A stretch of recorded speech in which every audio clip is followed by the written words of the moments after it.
Art can be very inspiring. It's all around us. We're going to explore some of it today.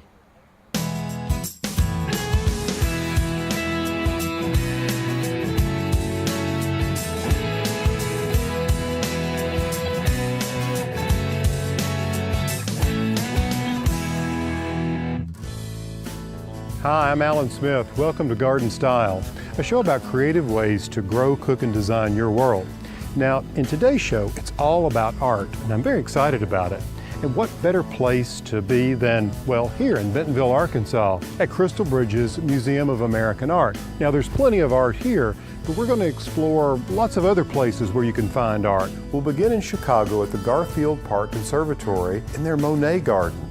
Then we'll see how the Bernice Gardens in Little Rock incorporate sculptures into their garden. Later, some fantastic chefs show you how to make a plate more beautiful. Also in this episode, a museum that's gone to the dogs. So stay with us because just after the break, we'll get started.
The Garfield Park Conservatory in Chicago is one of the largest, and I have to say, most impressive conservatories in the nation. The Monet Garden is one of their outdoor displays, and it's an adaptation of the Impressionist painter Claude Monet's well-known garden at Giverny, France. Steve Meyer tells us more about this beautiful space. Steve, this has to be one of the most popular places for people to visit, children and adults alike. It is. Experiencing Monet in a garden that I think he would have very much appreciated. Yeah, right here in Chicago. The iconic walk with the arches and so forth, everyone knows. He used a different plant palette. It looks to me as though you've adapted plants that work really well for you here in Chicago. Yeah, we have to do that because actually different climate conditions that we have here than at Giverny. So we do a little changing every year, so it's always different, so somebody else to see. Yeah. You know, Steve, this strikes me as such a great example of taking an idea and interpreting it in your own way, and it's something anyone who has a garden, a home garden, can do. Oh, yes, they can. It's very easy to do this. Yeah, well, you've just got a beautiful arrangement of annuals. There are all kinds of marigolds and zinnias, grasses, the kale. It all works very well. And you've painted with a broad brush, if you will, with these big, bold blocks of color. If you squint your eyes and look at it, it looks very much like an Impressionist painting. Yes, it does, because we're using the complementary colors here. We're also using color and texture also, and form. So you've got the complementary colors being the yellow, the bright yellows of the marigolds set against the deep purples of the kale. Right, that's what we were looking for. We're looking for that artistic look to it. Yeah, well, it's marvelous. Now, this is actually a bit of a garden room because there's a path on either side of the central axis. Correct. Yeah, and over here we have the espaliers that define the edge. And then over here, I think it's very interesting how, even though that's an administration building, you're covering it with vines so it doesn't become a distraction. Right, we want to block that out so the visitor has that visual thing of being in its own separate room. Right, focusing just here on this. Yes. Yeah. But what a simple design, but it's so effective. Well, thank you.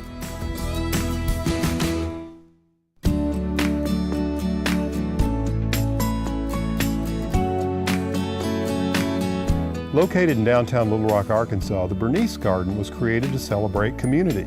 You see, it features sculpture exhibits and host events in an effort to foster community interaction and instill a sense of pride in the neighborhood. And take a look at the sculpture. It's all throughout this garden. Some of it's permanent, others temporary. To get a little more information on it, let's talk to the events coordinator, Liz Sanders. Come on.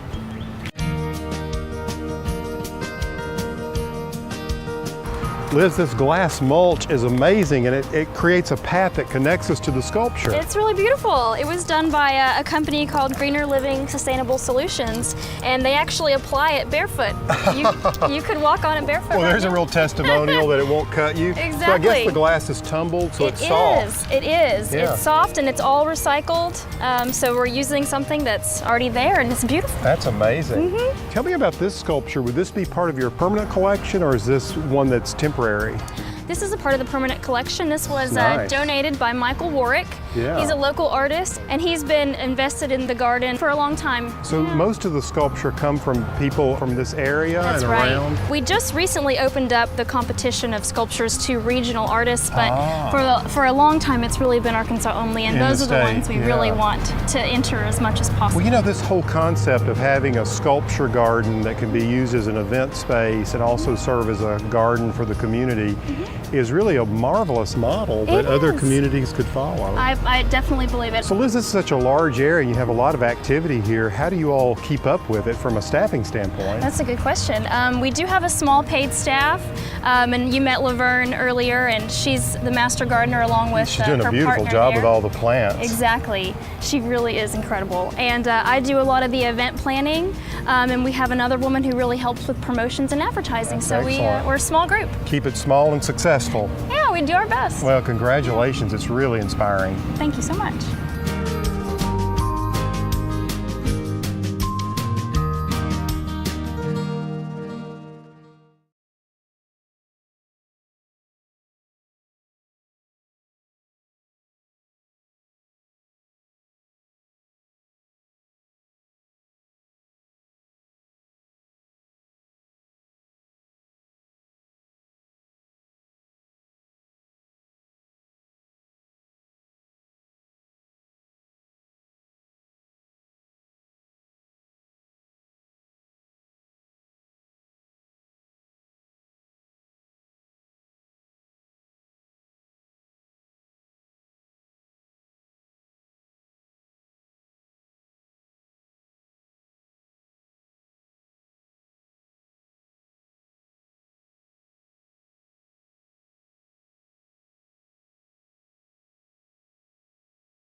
You know, there really is an art to plating up food. You have a blank canvas and you have beautiful ingredients. I feel like these gorgeous scallops.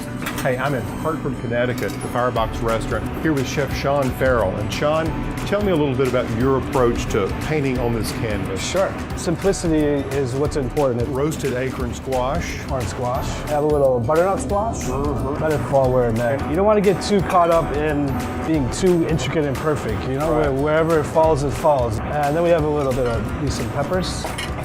Those are more beautiful. sweetness. Yeah. Just same idea. We can Wow, just let them go. color. A little pea green, light olive oil, a little salt, but very delicate, so you don't want to push too much onto them.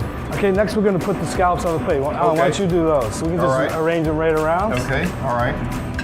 Sort of creating a fortress here. Sure, and having this negative space on your plate, large plate's always better, especially in a restaurant. Right.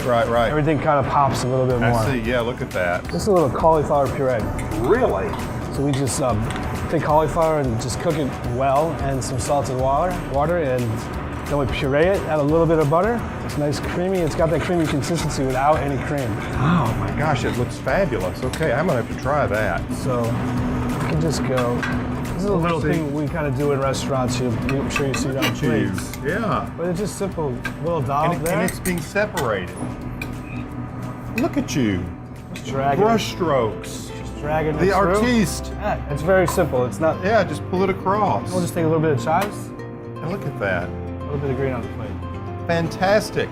Now this would be, well, a signature piece for you, I It's guess. something we serve in a restaurant. Simplicity at its best. Wonderful.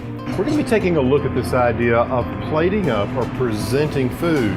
You know, certainly you want the food to be delicious, and fresh, and all of those great things, but the way you serve it up, that's important as well.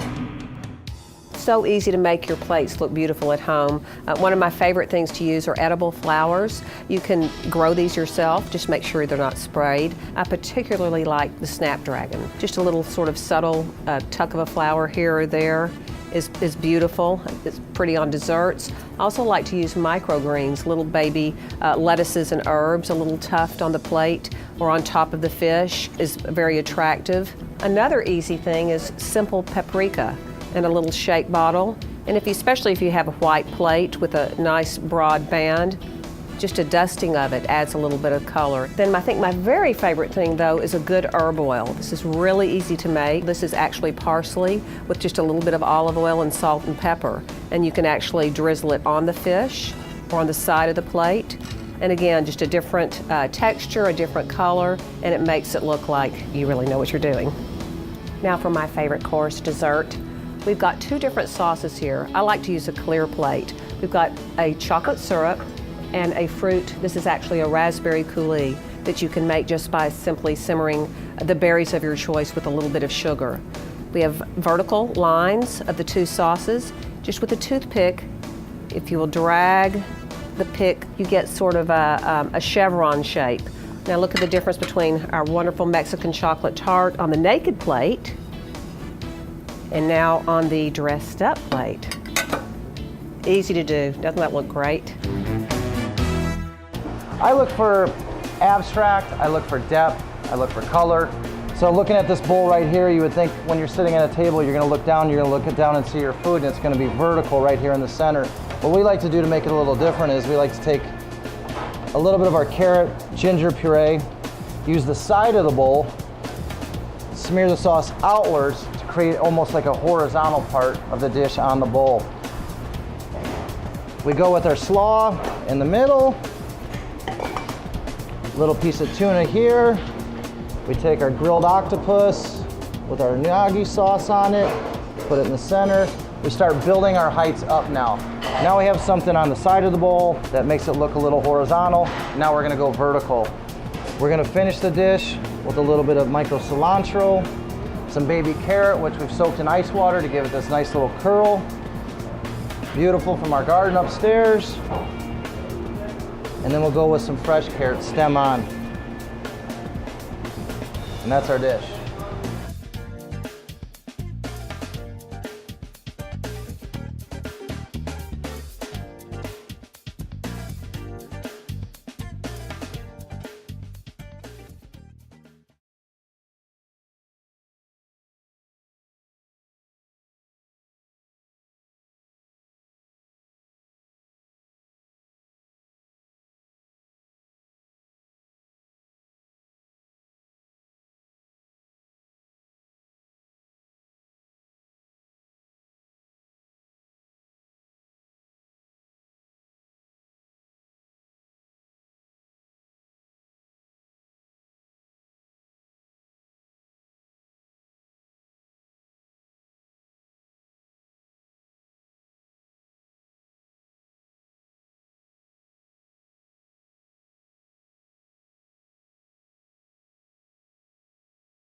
I'm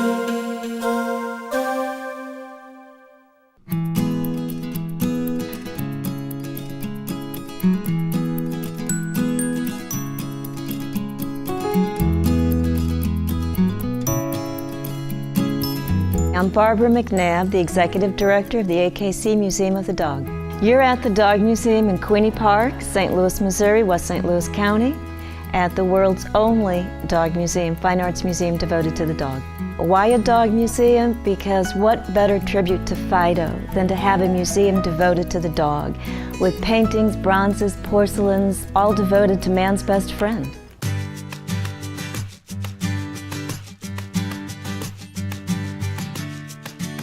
The painting up in the center here is by William Henry Hamilton Trude. It dates from 1888, entitled A Domestic Scene.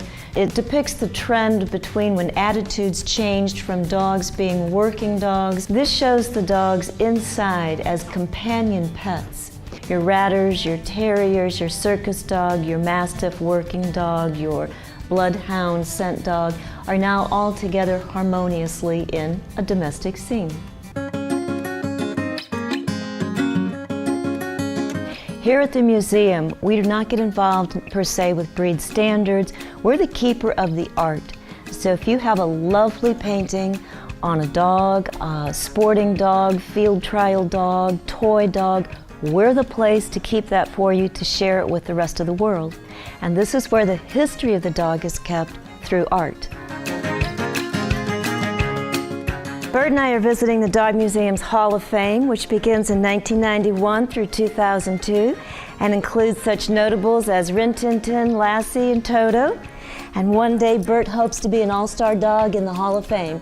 He certainly is a good dog of merit.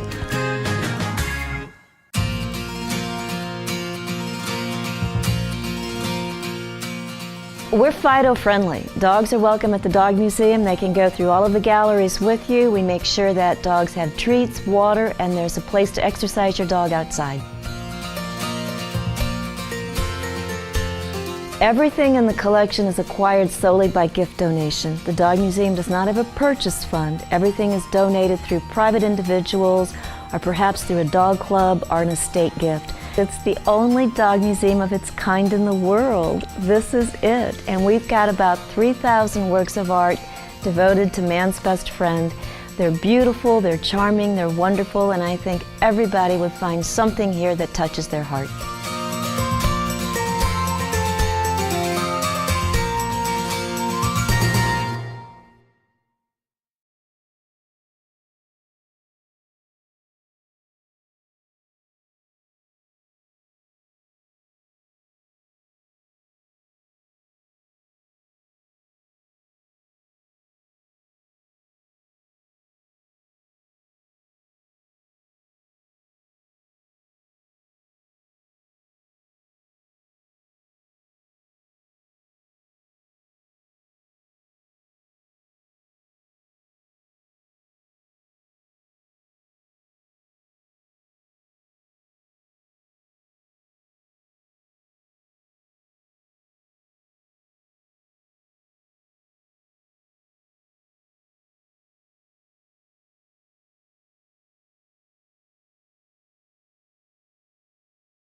I'm here at Crystal Bridges Museum of American Art, where art abounds both inside and out. Certainly there's an impressive collection inside this beautiful building, but the architecture itself is an expression of art. And certainly when you step outside, there are many expressions of art in the landscape. Why don't we catch up with a friend of mine and learn more about this special and unique place?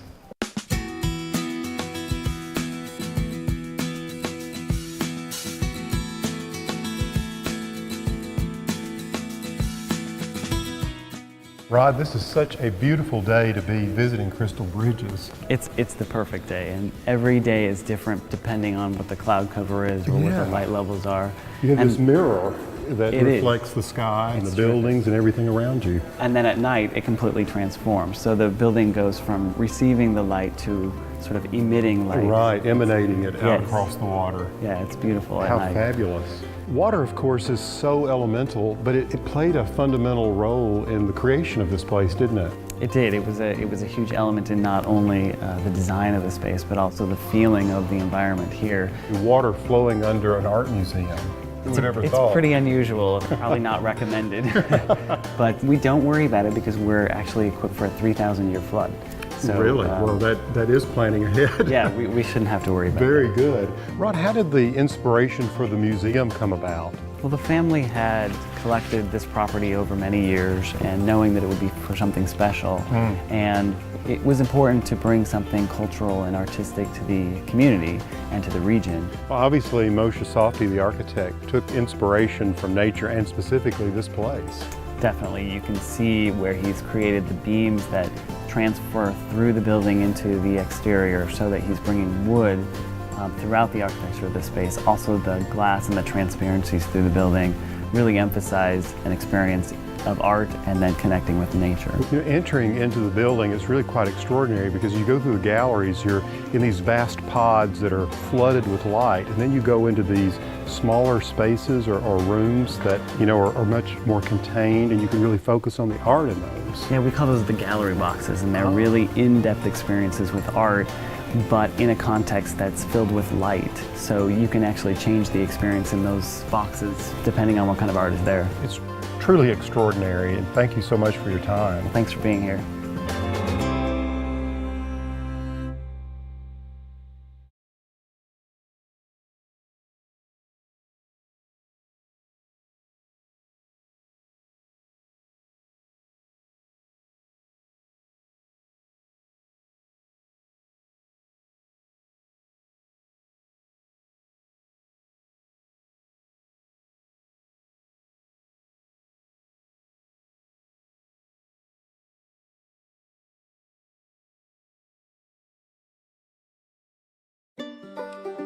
Well, that's all the time we have for today's show. I hope you've enjoyed it as much as I have, and I hope you've come away with some ideas to discover art or even create some of your own art.